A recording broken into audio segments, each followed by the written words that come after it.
नमस्कार, राशि मंथन में आपका स्वागत है। आज हम आपके लिए एक नया विषय लेके आए हैं जिसका नाम है पंचक। तो हमारे यहाँ पंचक और भद्रा उनकी काफ़ी चर्चाएं होती हैं, तो उनमें से एक जो है विषय पंचक हम आज जो है उसकी चर्चा करेंगे। तो पंचक क्या होता है? तो सबसे पहली बात कि जब चंद्रमा कुंभ राशि और मीन राशि में होता है तो उस काल को हम पंचक बोलते हैं। अब वो पंचक क्यों है? क्योंकि उस दो राशियों में 5 नक्षत्र जो है उनके ऊपर चंद्रमा रहता है। अब ये हमारे 5 नक्षत्र हैं, धनिष्ठा, शतभिषा, पूर्वा भाद्रपद, उत्तरा भाद्रपद और रेवती। तो जब चंद्रमा इन नक्षत्रों में होता है तो उस काल को पंचक बोलते हैं। लेकिन इसमें एक जो है आमतौर पर कर जाते हैं कि धनिष्ठा नक्षत्र जो है उसके चारों चरण पंचक में नहीं आते, तो इसको 4.5 कह सकते हैं हम। 5 जो है वैसे नाम पड़ गया है, लेकिन इसके पहले जो 2 चरण है वो पंचक में शामिल नहीं होते क्योंकि वो मकर राशि में पड़ते हैं, जबकि पंचक जो है वो होता है कुंभ और मीन राशि। तो इसके सिर्फ 2 चरण जो है वो कुंभ राशि में आते हैं। तो ये 2 चरण, अंतिम 2 चरण आ गए, ये 4 चरण, और पूर्वा भाद्रपद भी 2 हिस्सों में बटा हुआ है। 3 चरण इसमें आ गए, 1 चरण इसमें आ गया, बाकी उत्तरा भाद्रपद के चारों चरण, रेवती के चरण। तो इस प्रकार से ये 5 नक्षत्र कह लो चाहे 4.5 नक्षत्र कह लो, ये हमारे पंचक है, उसमें उनकी गिनती होती है। अब ये पंचक जो है वो खराब जो है एक योग माना जाता है कि इस दौरान कुछ कार्य है, विशेष कार्य है जो कि नहीं करने चाहिए। तो वो ये कार्य है। पहला कार्य है ईंधन एकत्रित नहीं करना चाहिए। ईंधन जो है कि पहले काल में जो ईंधन जो है, आजकल तो गैस है, पहले लकड़ियां जो है वो चुनाई पड़ती थी, तब जाके कहीं चूल्हे के ऊपर रोटी बनती थी। तो ये ईंधन, लेकिन अब वो जो उस काल का ईंधन अलग था, इस काल का ईंधन जो है वो गैस है। इसका मतलब कोई सिलेंडर वगैरह का काम भी इस दौरान बचना चाहिए। तो मतलब इसका कि भाई जहाँ रोटी पकाई जाएगी वो ईंधन जो है तो वो कोई सा भी हो सकता है, तो वो उसके लिए अच्छा समय नहीं माना जाता। दूसरा है 4 पहिया पलंग बनवाना।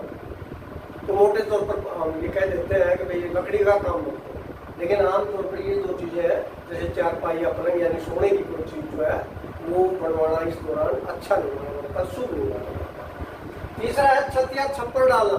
प्राचीन काल में जो छप्पर ही होते थे, उसके बाद जो है टुकड़ी और आए, जो वो आए, उसके बाद जो हमारे लेंटर पड़ने लगे, तो वो सारे के सारे इसी कैटेगरी में आते हैं। किसी भी प्रकार की छत जो हमारा सिर ढके, तो इस दौरान जो है वो कार्य करना शुभ नहीं माना जाता। दक्षिण दिशा की यात्रा, कि और किसी भी दिशा की यात्रा करो, दक्षिण दिशा की यात्रा। अब वही चीज है कि ये समझेंगे भाई ज्योतिष तो है ना अंधविश्वासी बढ़ाती है। ये जिस किसी ने योग बढ़ाए उन्होंने अनुभव के आधार पर बढ़ाए हैं, उन्होंने ये सब चीजें नोट की हैं और उन्होंने बार बार इन चीजों को होते हुए देखा है, तब ये चीजें बढ़ाई हैं। अभी जरूरी नहीं आज ये सारी की सारी सब साबित हो, लेकिन उन्होंने बढ़ाई है और उस हिसाब से मैं बता रहा हूँ।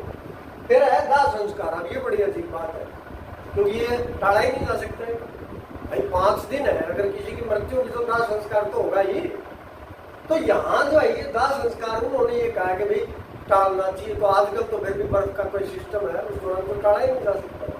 तो उन्होंने कुछ प्रावधान जो है वो किए थे कि भाई 5 जो है एक प्रकार से आटे की आकृतियां बना के और उनका भी दाह संस्कार साथ कर दिया जाए। तो इस प्रकार के उन्होंने रास्ते निकाले हुए थे। लेकिन उन्होंने ये नोट किया था कि अगर पंचक में किसी की मृत्यु होती है तो परिवार में या गाँव में तो उनको एक ज्यादा दिक्कत आती है। उन्होंने नोट किया हुआ है और इसीलिए उन्होंने इसमें शामिल किया है। तो ये काम ऐसे हैं जो कि उस दौरान जो है वर्जित होते हैं या इनसे बचना चाहिए, जिनसे भी बचा जा सकता, लेकिन इनको एक वहम नहीं बनाना चाहिए।